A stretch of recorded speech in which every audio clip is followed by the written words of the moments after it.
Vamos a seguir hablando de la revolución industrial, pero como vemos en el título de nuestro video, nos toca hablar de la segunda etapa. Habíamos visto en el video anterior correspondiente al mismo tema cómo el protagonista de la primera etapa había sido el algodón. Primera etapa, recordemos que se sucedía desde 1780 hasta 1840.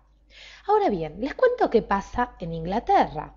Se había reactivado el comercio interior, como nosotros comentábamos, y se había producido una super demanda, si se quiere. Nosotros sabemos que la ley básica del mercado es la de oferta y demanda. Yo oferto y alguien demanda lo que yo estoy ofertando. Así se maneja básicamente lo que sería un mercado. Pero en Inglaterra, recordemos que la revolución se dio en Inglaterra, se estaba dando, si se quiere, se había visto saturada la industria. Había una saturación del mercado. Saturación del mercado. Es decir, las industrias, los capitalistas burgueses se preguntaban, ¿qué hacemos con todo lo que estamos produciendo de más? ¿A quién se lo damos si nadie nos los pide? Se producía más de lo que se debía. Por ende, comenzará a partir de 1880, llegando inclusive hasta la etapa de la Primera Guerra Mundial, es decir, hasta el año 1914, se comenzará a producir la segunda etapa de la revolución industrial. Y si bien el algodón había sido el protagonista de la primera revolución industrial, en esta segunda revolución industrial encontraremos un desarrollo de la industria siderúrgica. Desarrollo de la industria siderúrgica. ¿Y qué significa esto? Que ahora los protagonistas de esta nueva revolución, de esta nueva etapa de la revolución, serán el hierro, como vemos aquí, el carbón y el acero. Muy bien, el hierro, el carbón y el acero contribuían entonces a este increíble desarrollo que se había producido de la industria siderúrgica y, como decimos, vendría a ser la protagonista de esta segunda etapa. Pero les voy a presentar algo muy importante para comprender esta segunda revolución y recordemos para saber qué hacíamos con esta superproducción. El ferrocarril, señores. Se crea el ferrocarril a vapor. ¿Por qué? Porque los ingleses se dieron cuenta que con el ferrocarril, con el desarrollo de este nuevo medio de transporte, se podía trasladar el carbón, así como también la superproducción de materia, es decir, se podía reactivar el comercio interior. Reactivar el comercio interior y también exterior. ¿Y por qué decimos exterior? Ustedes dirán, es imposible salir con un ferrocarril al mar.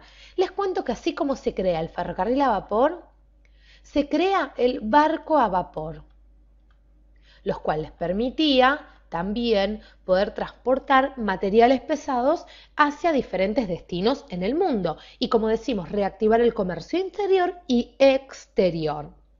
Ahora bien, estamos viendo en pantalla nosotros un reloj, ¿sí?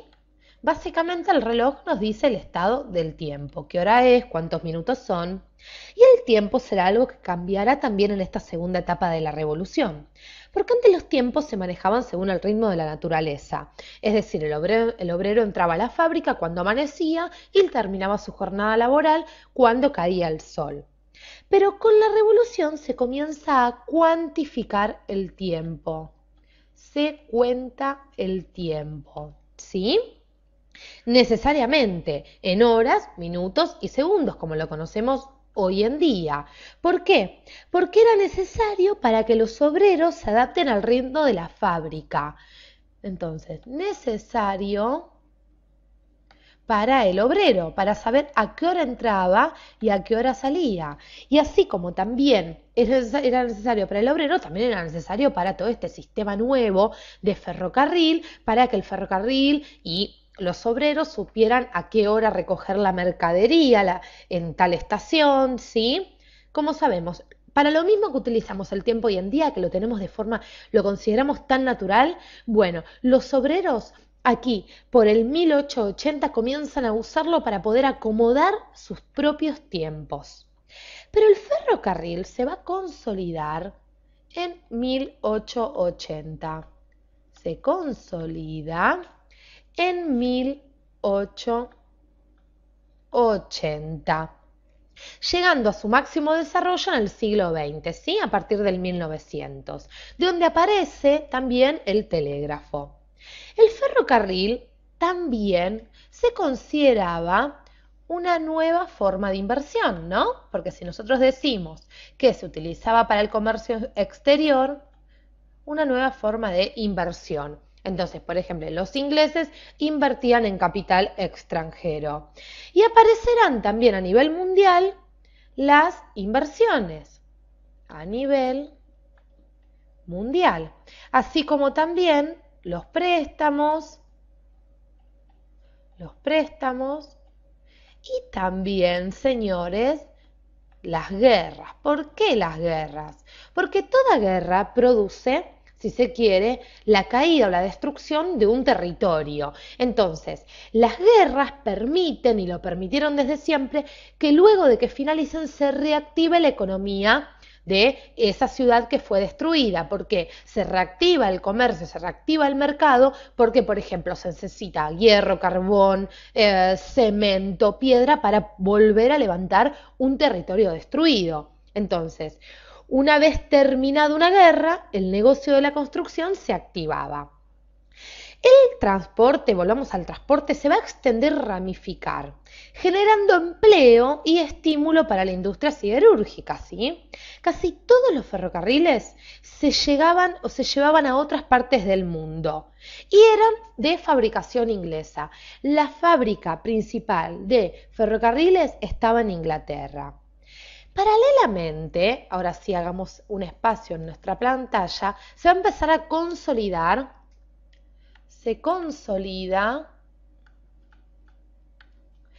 las diferentes o se genera la consolidación de otros países. Se consolida el desarrollo, pongamos mejor,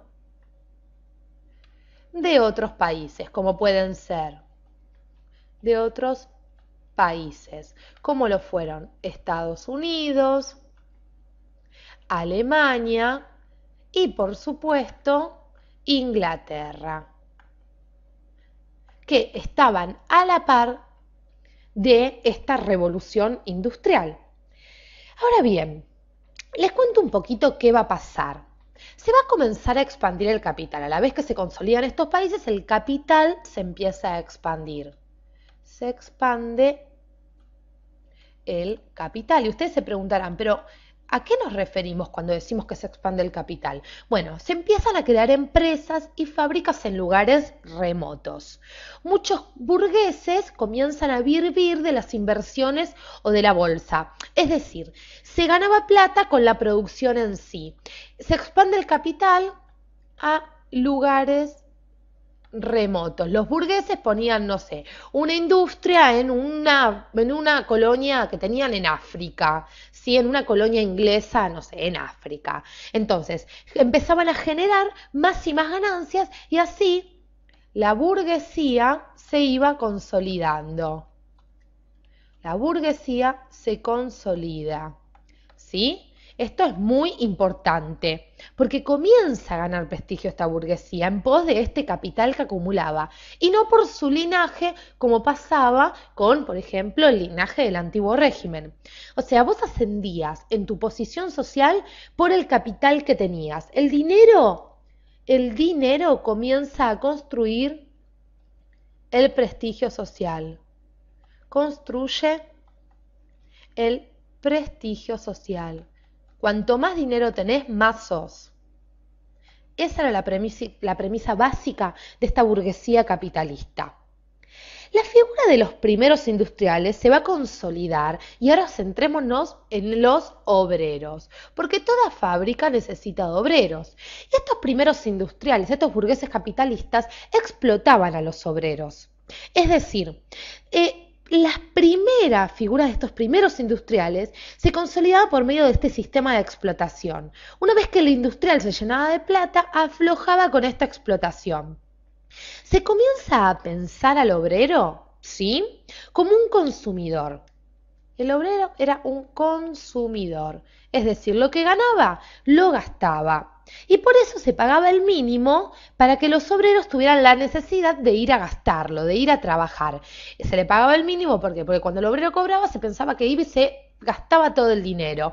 Entonces, una vez que se lo gastaba, como era un consumidor nato, tenía que volver a trabajar para volver a acumular dinero. En esta segunda etapa de la revolución, si se pensaba el obrero como un consumidor, los burgueses se iban consolidando por esto mismo. Es decir, se le pagaba al obrero para que éste lo gastara y este dinero obviamente le volvía nuevamente al jefe, es decir, al burgués capitalista. Miren qué sistema rebuscado. Pero como toda revolución, como todo proceso, va a entrar en decadencia. La segunda etapa llega a su punto de crisis en 1876 hasta 1896. Esta es considerada la etapa de crisis de la segunda etapa de la revolución industrial, que afectó sobre todo a Inglaterra. Sobre todo porque había una burguesía que se aprovechaba de los obreros, porque aparecen los sindicatos para defender a los obreros y se produce una inestabilidad económica. Inestabilidad económica en el mundo, ¿sí? Ahora, ¿quiénes van a pasar a ser las potencias? Las potencias ahora serán Estados Unidos y Alemania. Y veremos ya en nuestros próximos videos qué papel van a cumplir Estados Unidos y Alemania a partir del siglo XX. Por eso los invito a que conozcamos juntos la historia a partir, como decimos, del siglo XX y las dos guerras más importantes, la Primera Guerra Mundial y la Segunda Guerra Mundial. Gracias por acompañarnos hasta aquí y por estudiar juntos la segunda etapa de la Revolución Industrial.